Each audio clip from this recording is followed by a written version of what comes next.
Good morning dear students. आज हम कक्षा 9 की विषय हिंदी स्पर्श पाठ्य पुस्तक के पद्य खंड के सियाराम चरण गुप्त जी द्वारा लिखित एक फूल सा की काव्य पाठ यानी कविता पाठ पढ़ेंगे। आइए सबसे पहले इस काव्य खंड को पढ़ने से पहले हम सियाराम चरण गुप्त जी का एक परिचय पढ़ते हैं। उसके बाद हम इनके द्वारा लिखित कविता पाठ को पढ़ने का और समझने का हम प्रयास करते हैं। सियाराम चरण जी गुप्त का जन्म झांसी के निकट चिरगांव में सन 1895 में हुआ। राष्ट्र कवि मैथिली शरण गुप्त इनके बड़े भाई थे। गुप्त जी के पिता भी कविताएं लिखते थे। इस कारण परिवार में इन्हें कविता के संस्कार स्वतः ही प्राप्त हुए। गुप्त जी महात्मा गांधी और विनोबा भावे के विचारों के अनुयायी थे। इनका संकेत इनकी रचनाओं में भी मिलता है। गुप्त जी की रचनाओं का प्रमुख गुण है कथात्मकता। इन्होंने सामाजिक कुरीतियों पर करारी चोट की है। देश की ज्वलंत घटनाओं और समस्याओं का जीवंत चित्रण इन्होंने प्रस्तुत किया है। इनके काव्य की पृष्ठभूमि अतीत हो या वर्तमान, उनके आधुनिक मानवता की करुणा, यातना और द्वंद्व समन्वित रूप में उभरा है। सियाराम चरण गुप्त की प्रमुख कृतियाँ हैं मौर्य विजय, आद्रा, पाथे, मृणमयी, उन्मुक्त, आत्मवर्ग, दुर्वादल और नकुल। प्रस्तुत जो कविता पाठ है जो एक फूल की चाह है वो गुप्त जी की एक लंबी और प्रसिद्ध कविता है। प्रस्तुत पाठ उसी कविता का एक अंश मात्र है। पूरी कविता है वो छुआछूत की समस्या पर केंद्रित है। एक मरणासन या मरने की स्थिति में अछूत कन्या के मन में ये इच्छा उठी कि काश देवी के चरणों में अर्पित किया हुआ एक फूल लाकर कोई उसे दे देता है। तो कन्या के पिता ने बेटी की मनोकामना पूरी करने का बीड़ा उठाया। वह देवी के मंदिर में जा पहुंचा, देवी की आराधना भी की, पर उसके बाद वह देवी के भक्ति के नज़रों में खटकने लगा। मानव मात्र को एक समान मानने की नसीहत देने वाली देवी के स्वर्ण भक्तों यानी स्वर्ण जाति के लोगों ने उस पर विवश, लाचार और आकांक्षी मगर अछूत पिता के साथ कैसा सलूक किया, क्या वह अपनी बेटी को फूल लाकर दे सका, यह कविता का एक मार्मिक अंश बताएगा। तो देखिए प्रस्तुत जो कविताएं पूरी छुआछूत पर आधारित कविताएं किस प्रकार से एक लाचार पिता अपनी बेटी की इच्छा को पूरी करने के लिए देवी माँ के चरणों में जाना चाहता है, लेकिन उसे क्या स्थिति मिलती है वो इस पाठ में, इस कविता पाठ के माध्यम से हम जानने का प्रयास करते हैं। सियाराम चरण गुप्त जी द्वारा एक फूल की चाह सबसे लंबी कविताएं। इस कविता के अंतर्गत कवि ने छुआछूत की भावना को उजागर करने का प्रयास किया है। कवि कहते हैं उद्वेलित कर अश्रु राशियाँ हृदय चिताए ददका कर, महामारी प्रचंड हो फैल रही है इधर उधर, क्षीण कंठ मृत वसनाओं का करुण रुंदन है दुर्दांत नितंत, भरे हुए था निज कृश रव में हाहाकार अपार अशांत। कवि महामारी की भयंकरता का चित्रण करता हुआ कहता है कि चारों ओर एक महाभयंकर महामारी फैल गई थी। उसके कारण पीड़ित लोगों की आंखों में आंसुओं की झड़ियाँ उमड़ गई थी। उनके हृदय चिताओं की भांति धधक उठे थे। सब लोग दुख के मारे बड़े बेचैन थे। अपने बच्चों को मृत देखकर माताओं के कंठ में या कंठ से अत्यंत दुर्बल, बहुत दबी हुई से आवाज़ की करुण मन रुदन माने दर्द भरा रोना निकल रहा था। वातावरण बहुत ही हृदय विदारक था। सब और अत्यधिक व्याकुल कर देने वाली हाहाकार मचा हुआ था। माताएं बड़ी कमज़ोर दुर्बल अपने आवाज़ में रोने को मचा रही थी। तो इस प्रकार जो महामारी फैली थी उसके कारण बहुत ही एक विहंगदर्शी सा बना हुआ था। कवि ने प्रथम इस पद्यांश के अंतर्गत महामारी का चित्रण किया गया है कि किस प्रकार से जो बाल बच्चे जिनको मूर्ति को ललकार रहे थे या मूर्ति की ओर समीप जा रहे थे तो उनकी माताएं किस प्रकार से रुदन कर रही थी उसका इस पद्यांश में बताने का प्रयास किया है। आगे देखिए कवि क्या कहते हैं कि बहुत रोकता था सुखिया को न जा खेलने को बार, नहीं खेलना रुकता था उसका, नहीं ठहरती थी वह पल भर, मेरा हृदय कांप उठता था, बाहर गई निहारूं उसे, यहाँ मनाता था कि बचा लूँ किसी भांति इस बार।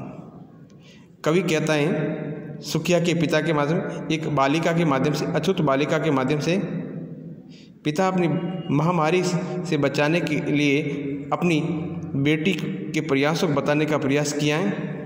तो देखिए इस पद्यांश के अंतर्गत सुखिया का पिता कहता है कि मैं अपनी बेटी सुखिया को बाहर जाकर खेलने से बहुत मना करता था। मैं बार बार कहता था बेटी बाहर खेलने मत जा, परंतु वह बहुत चंचल और हठीली थी, उसका खेलना रुकता नहीं था। वह पल भर के लिए भी घर में नहीं रुकती थी। मैं उसकी इस चंचलता को देखकर भयभीत हो उठता था, मेरा दिल कांप उठता था और मैं मन में हमेशा यही कामना करता था कि किसी तरह अपनी बेटी सुखिया को महामारी के चपेट में आने से बचा लूँ।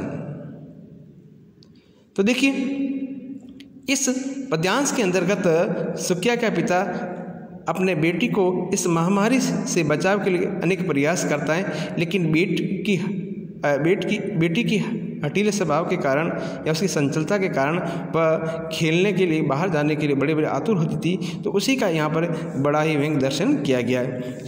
फिर कवि कहते हैं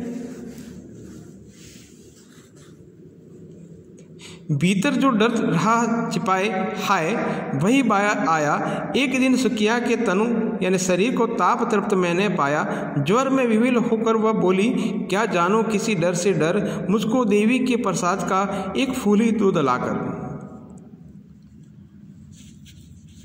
तो देखिए यहाँ पर इस पद्यांश के अंतर्गत सुखिया का पिता इस काव्यांश के माध्यम से कहता है कि अफसोस है कि मेरे मन में ये डर था कि कहीं मेरी बेटी सुखिया इस महामारी की शिकार न हो जाए। मैं इसी डर से डर रहा था कि वही डर आखिर सच एक दिन हो गया कि एक दिन मैंने देखा कि सुखिया का शरीर बीमारी के कारण जल रहा था, यानी उसको बुखार आ रहा था। वह बुखार से पीड़ित होकर न जाने किसी अनजाने भय या डर से भयभीत होकर मुझसे कहने लगी पिताजी मुझे माँ भगवती के मंदिर से एक प्रसाद रूपी एक फूल लाकर दे दो।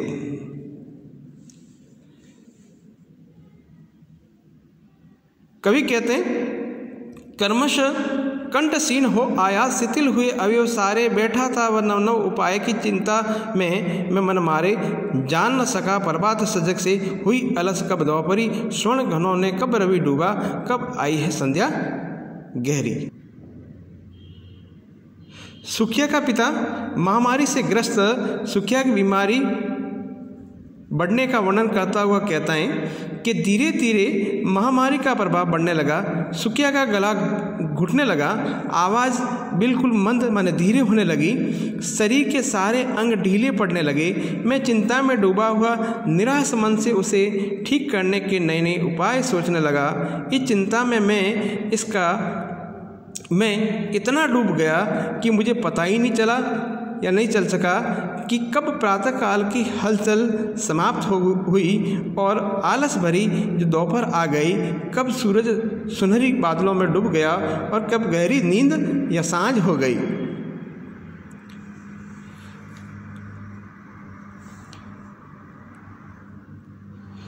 कवि कहते हैं कि सभी और दिखलाई दी बस अंधकार की ही छाया, छोटी सी बच्ची को ग्रसने कितना बड़ा तिमिर आया, ऊपर विस्तृत महाकाश में जलने से अंगारे से झुलसी सी जाती थी आँखें जगमगते तारे से।